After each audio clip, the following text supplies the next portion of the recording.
Hello, ladies and gentlemen. This is your girl Mitzi, and this is Mitzi. Let's think about it. Today, we are thinking about eliminating the entitlement epidemic. That is a thinker.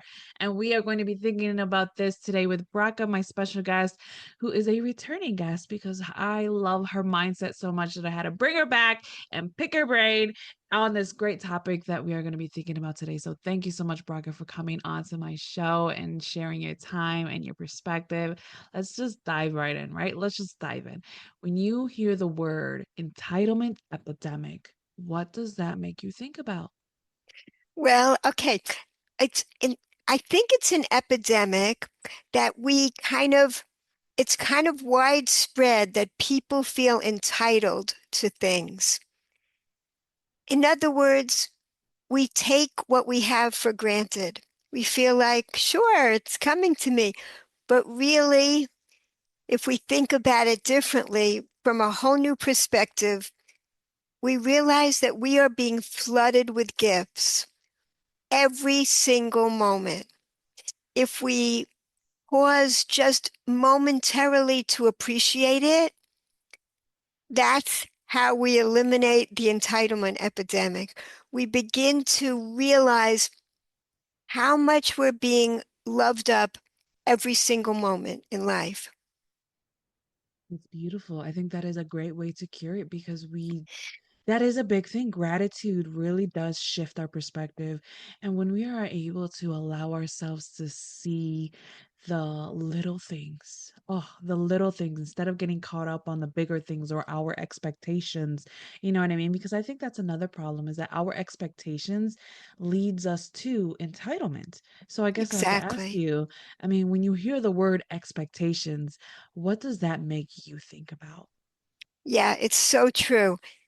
The lower our expectations are, the more we'll be delighted with what we get. That's just the way it is. If we have high expectations, we're bound to be disappointed. So why Mhm. not lower our expectations? It doesn't mean we can't strive for things, and we will. In fact, the more joy that we have in our life, it doesn't keep us from striving. We want there to be more and more joy. It's a wonderful thing. It's not like if we have joy, that's enough. Okay. No, it's it's we want to experience it more and more and more, the more joyful our lives get. So, but there's no reason to have high expectations is a recipe for disaster and stress and Yes. never feeling like you have enough. So, Yeah. yeah, low expectations is definitely the way to go. And then we're always delightfully surprised, you know? Right, because you weren't expecting it at all. Because, yeah, I know exactly what you're saying. Because sometimes we expect certain things to work a certain way, move a certain way, act a certain way. We expect that with coworkers at work, with our children, with our family members, with our spouses, with our partners, with anything, with our animals. Like, oh, how can you bark at that thing right there? There's not, you know what I mean? We have these expectations for the smallest of things. But then Yes. you're right. It's like there's expectations and standards are way too different. And I think a lot of the times people combine those two together and think that expectations and standards are the same, and then they get trapped in this entitlement, like I was owed this, you know what I mean? In your opinion, what is your thoughts on standards? I mean, what does that make you think when you think of standards? Ah, that's interesting. So, for instance, we should not be allowing abuse. Mhm. That's not acceptable. That's a standard. Yeah. And the funny thing is, the more we recognize how loved up we are every moment with all the gifts that we're getting in our lives, in each incredible moment, that makes us not accept abuse even more, which is it's really interesting how that works because we come to respect ourselves more. The Yeah. more we see that the universe is loving us, the more we understand that, um, it it it gives us a view of there is a certain standard that we we respect ourselves more because we recognize how much love is coming into our lives at every moment. That it just changes us, and then we don't put up with abusive behavior because it doesn't fit with that love story. If you know what I'm saying. Does that make sense? Oh, absolutely makes sense, because it is our love story. Our lives are a love story. And it's just Right. how much love are you putting out into the world? How much love are you allowing yourself to receive? And I think that is something that people don't really think about. It's like, am I receiving love today? Or have I put out any love today? And I think it comes down to what you were saying earlier. It allows joy to fill your life because you're allowing love to be your main focus. And when love is your main focus, I mean, oh, there's nothing you can do that is wrong because your intentions come from a place of pure love. I mean, Purity. is that's how I'm understanding. Is that right? Yes, it's recognizing that inside you is is infinite love. There's a Mm, place of infinite love and beauty. That's why abuse is not tolerable. Because that's who we really are. At our essence, at our core, we are filled with infinite love, infinite beauty, infinite intelligence. All of that is there inside of us. Um, so we, the, there's an ancient mystical definition of love, which is appreciating the virtues of another. Now, there were very lonely times in my life when I didn't know about this. And I felt like I needed someone else's love, and I felt a real scarcity of love and pleasure in my life. Um, yeah, it was a very lonely time because it was in the years before I understood that we have the power to bring love into our lives at any moment. It's not dependent on other people. It's about us focusing on the virtues of another, and that person doesn't even have to be in your presence, but you can appreciate them. Like I say, even in prison, a person could think of a grandmother that once did a kindness for them and be filled up emotionally with a warm feeling of inspiration to become a better person. We have the power to bring love into our lives at any moment. Whether we're completely alone in our apartment, it doesn't matter. Um, we can still do that with through focusing on what we appreciate about other people. I like that. I like that a lot. And I wish more people can see it that way. So I have to ask you, is there any form of entitlement that is correct? Mm. What are we entitled to? Yeah, that's the real question. What are we entitled to? I the main state, I feel our main, what I, again, this is when I was searching for years for the purpose of life until I finally discovered that the purpose of life is to be grateful. Mm, So every moment that we spend in gratitude is a moment that we're not being miserable. If we feel entitled to all the gifts that we have, our health, the fact that we're breathing, the fact that we have eyes and ears and arms and legs that are working, all the diseases that we don't have this minute. If we feel entitled to that, it decreases our gratitude. So sure, we can feel entitled to it, but why? We can choose instead to feel grateful for it. And that's such a more joyful place to be. So that's the choice that we have every moment to just accept things. But what are we entitled to? We're really not entitled to anything. We're here to to experience this garden with joy and gratitude. That's really why we were created. That was a whole new perspective for me when I finally learned that about life, and it changes everything. Yeah. Yeah, no, it does because people feel like, oh, I'm old. Oh, I deserve this, or I'm entitled to this amount of money, or I'm entitled to this house, or I'm entitled to this job, I'm entitled to have this, this, and this. But it's like you're absolutely right. You are absolutely right, in my opinion. In my opinion, I believe that we are not entitled to anything. I mean, we are here to serve others. We are here to help others. We are here to for a greater purpose beyond ourselves. And once we tap into just gratitude and love, having those two combined together, that's a beautiful combination, a recipe for success. You know what I mean? Just something that you can go on living. Like if you don't know what to do today, well, then you know what? Think about gratitude. If you don't know what to do today, well, think about love and how you can show love and how you can serve love and how you can tap into all of those love languages that somebody may need. You know what I mean? Like, we don't know how far compassion can truly save someone. You know what I mean? Like, I was just recently dealing with something, and that was one thing where compassion saved someone's life. You know what I mean? I could see Wow. it save her eyes. I could see it change people's heart in the room. And it was just about just having compassion, giving somebody the benefit of the doubt. The world can be cruel to you, but that does not give you the right to be cruel in return. You know what I mean? I feel that once you stop the cruelty and you will allow it to end at Mm, you, you know what I mean? wow. Where you say the line is here, no more. I won't allow it to go past me. It may hit Wow. me, it may inflict me, but it won't go past me and I won't push it out.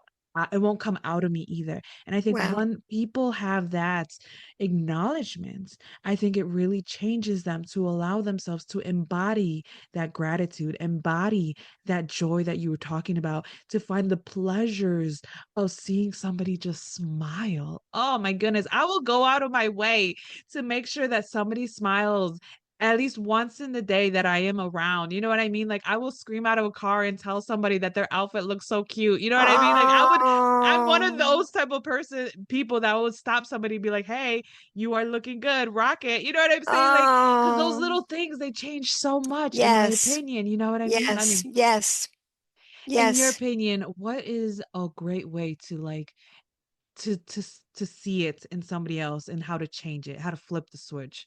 Like I love what you're saying. What one of my books is called Let's Appreciate Everyone. It's a book that explains to children that are not as neurodiverse. It explains about disabilities because children with disabilities are usually the loneliest children around. They don't get invited to play dates and parties like other children. Yeah. And and and and and children that don't have such prominent disabilities, they were just never explained, the guidelines were never explained to them how to interact, so they don't know what to do and they'll stare, which is totally normal. They're curious. They stare at a child with a physical disability. So what I learned is there's another five-letter word like stare, and it also begins with S. And it's what you just said, smile. If you stare and you add your smile, then you create a bridge from your heart to the child's heart. That's all that's needed. Like you were saying, a smile goes right into another person's heart. And I'll show you this book. It's Let's Appreciate Everyone. It explains to the children, I actually go into it, if a child is deaf, what you could do, how you speak slowly and carefully, how you could learn sign language. And like if a child is blind, you come up, you introduce yourself first. If you're going away, you say, I'm going away now. You explain these things. If someone's in a wheelchair, you don't stand up, you sit down next to them so you're on the same level. And there's many invisible disabilities, social skills that children don't have, like ask them to join. If you see a child sitting on the side and they don't know how to join in, ask them to join. And if they don't want to, they don't want to. Sometimes they don't, but at least they'll be glad that you asked. It just teaches guidelines that maybe nobody ever explained to children, which is something I love to do because I've also written books about the prevention of abuse for children. And believe it or not, these are my most popular books because children love the security of knowing how to behave in this world. They appreciate the guidelines. It makes them feel safer, not more frightened when they understand what to watch out for, how to behave in this world. Because there was a time in life when the world seemed like a scary place to me until I learned. And these guidelines for life, the earlier we can teach them to children, the better, Yeah, because we can always learn happiness skills at any point in life because we have neuroplasticity. We can always change, but the earlier we teach them, the better, then they can have a more joyful life from exactly. there on in. Yeah, and I know, and I love that. I love your books. I love all of your books, to be honest.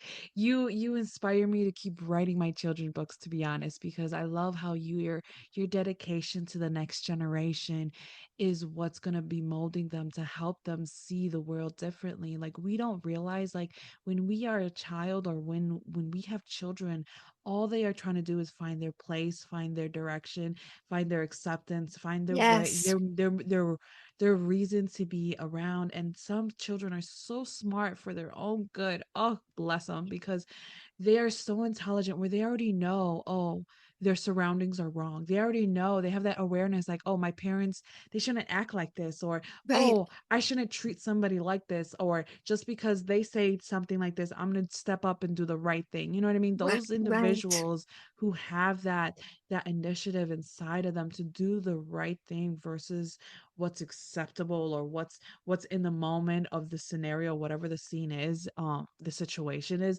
like these individuals, they're turning out these children, they're turning to become leaders, you know what I mean? Because they are seeing something and they know that it's wrong, and they know that, you know what, everyone's entitled to love. Everyone's entitled. You know what I mean? If anything, if there's any type of entitlement owed, I think love is the only thing, you know what I mean, that people can say I'm entitled to. But it's like you got to know your definition of love. You know what I mean? You got to know your definition and what it really means to you. And I think that is something that people really need to remember. And I have to ask you, how can people go from failure, from seeing life as a failure to seeing life as an opportunity? You know, how does Yes. somebody switch the switch that flip around? I, I I felt that way that there was point in my life when I just didn't want to go on. I didn't see the point. Mhm. And it's crazy. I know it sounds really strange because I looked like very successful on the outside.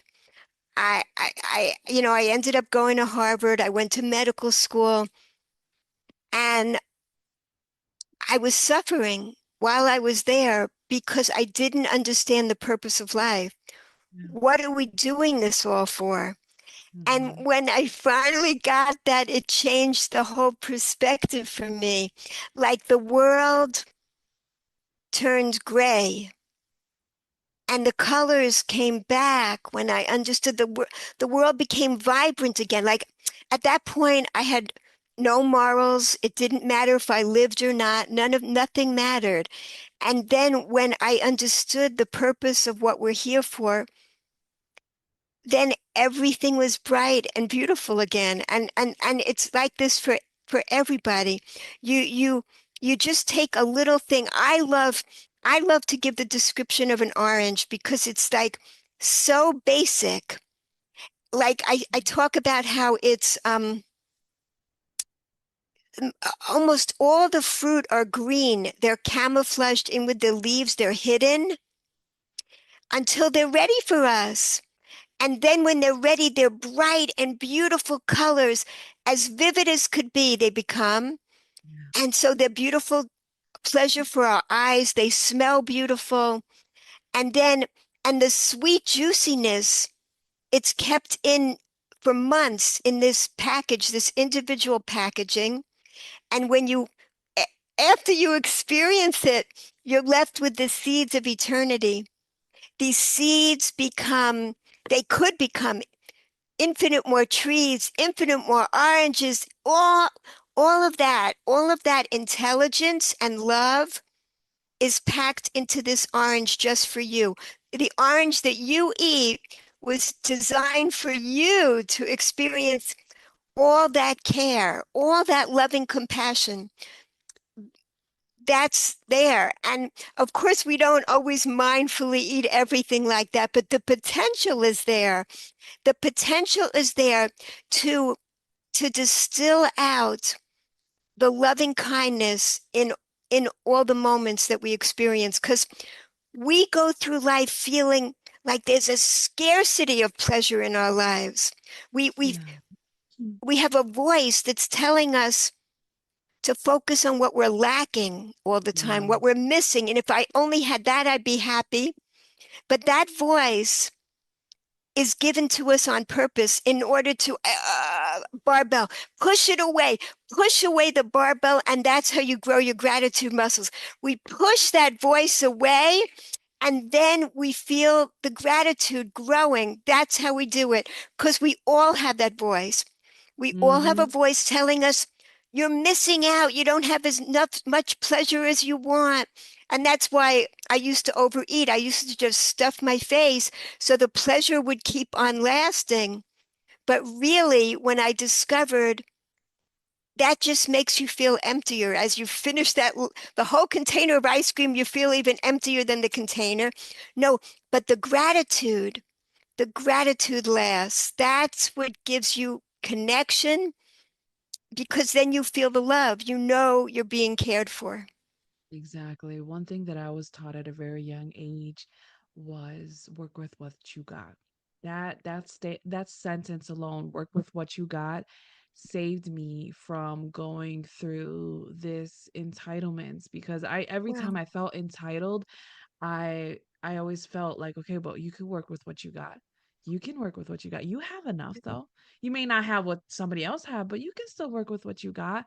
So that well, has been always been something that I always leaned on, and I always told people like, okay, you may not have a car, but you have legs and you can walk. yes, You know what I yes, mean? You may yes, not have the latest clothes, but you know what? You can borrow your sister's. That's not that does, yes, you know what I mean? Or you can make something out of anything that you have. You can mix and match. You can design. You can do whatever. Imagination gives you freedom to tap into all of the unknown that you say you don't have.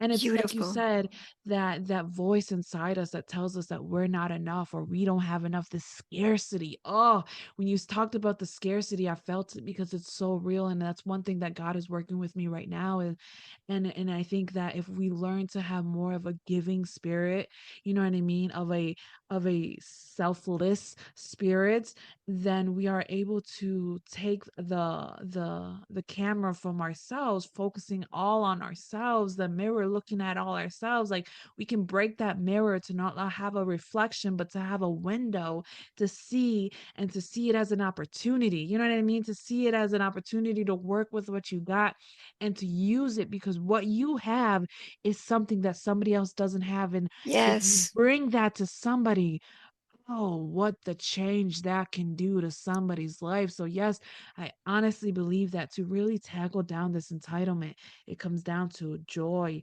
appreciation, imagination, beautiful. gratitude.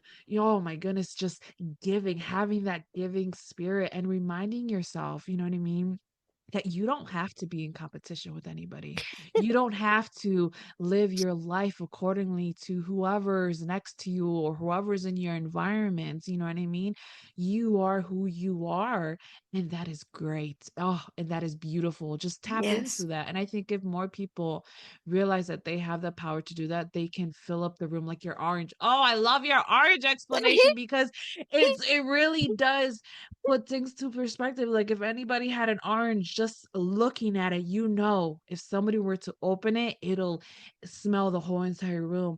Everything will smell beautiful. Everything will be good. And not only can it, once you open that orange, you can share that orange. So Hmm. everybody in the room can have a little piece. It's not a single fruit. You know what I mean? That's not a selfish fruit. Yes. You know what I mean? Yeah. It's a giving fruit. So it's just like, Yes. I love that analogy of an orange because if more people thought of ways that they can just serve or be of service or just to be helpful, you know what I mean, would be such a different world because everybody's so hurt and they feel like they have to hurt, allow other people to hurt so that they know how they feel or they can have that same Mm, mindset. But it's like, only if you knew that love brings together unity more than pain does. You know what I mean? mm, Fear mm, pushes people away versus love that brings people together. And it's like you can have power with fear, but you can have change, a love, a respect, a joy, a gratitude, and such a loyalty when it comes to love that fear will never be able to give you. And I think mm. that's something that people really, really need to think about on that aspect. Ugh. So I guess my next question is, what is your thoughts on fear? Fear. Fear used to be enveloping me all day, my whole life. It took over my life. Hmm. When I had a food addiction, I would say fear was the main force in my life all day long. I describe an addiction as a prison where the walls get narrower and narrower. It takes over your life. The fears take over your whole life. What a way to live. It's really a very pitiful life. And what happens with addictions, really all kinds of anxiety, depression, is you feel estrangement, like you were saying, disconnection. You feel cut off. You're wrapped up in yourself. And you Hmm. don't trust the world, so you're fearful of the world, and you don't trust yourself. You're fearful of your own self. Without that trust, when I when I gained trust in the world again, when I when I could believe that there's an ultimate good purpose to everything and that I'm ultimately good, that switched the whole perspective of life. So, It does. It really does. I was watching I was actually forgot how where I got this information from, but it was talking about how this woman, she lived in Tornado Alley, her house got broken down from a tornado, but when it was her time to talk to the camera crew, she was just like, I may have lost my house. I may have lost all of my possessions, but I have my children. I have wow, my spouse. I have my family. I know my mom is still alive. I know my sister's still alive. We all have lost our house, but glory to God that I still have my life because that is irreplaceable. I don't know where we're going to sleep tonight, but it's wow. okay because I know I have my family with me and that will let me sleep tonight. And that right there just made me realize she has joy even through the destruction, even through the Mm-hmm. unknown. And joy can be separate from happiness. Yeah, Happiness is one thing, but joy is deep rooted because she knew that her joy laid with her family, laid with that foundation. You know what I mean? So it was a different connection. It wasn't that materialistic things that we attach ourselves to, like the house or the car or our jobs or a purse. So you know what I mean? Shoes, you know what I mean? Things that are just gone with the wind because yeah. as the tornado can come and take everything with it, Wow. you are left with what matters. And what matters is your soul, your being, your all that you are inside. And I think that's truly something. Oh my goodness, I'm noticing the time now. Oh, it's catching up with us. Oh, so I She guess she was blessed with gratitude skills. yeah, That's what made her that that you could take with you any place. I, I, exactly.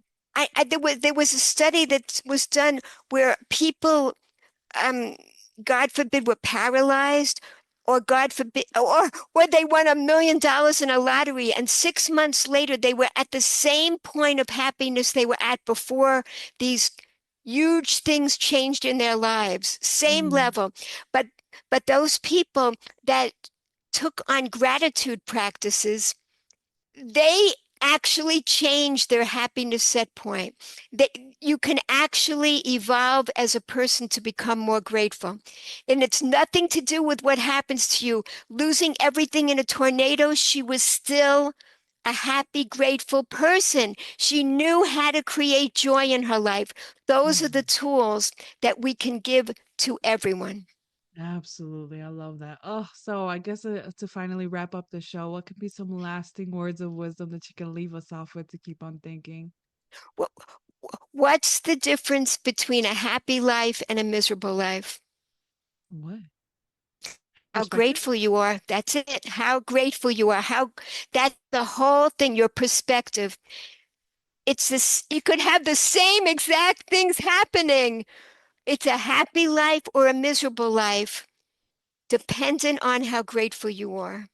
That's a Right? beautiful thing. Yeah, that's a beautiful thing for us all to continue on thinking about. How much gratitude do you have in your life? How much gratitude do you seek in your life?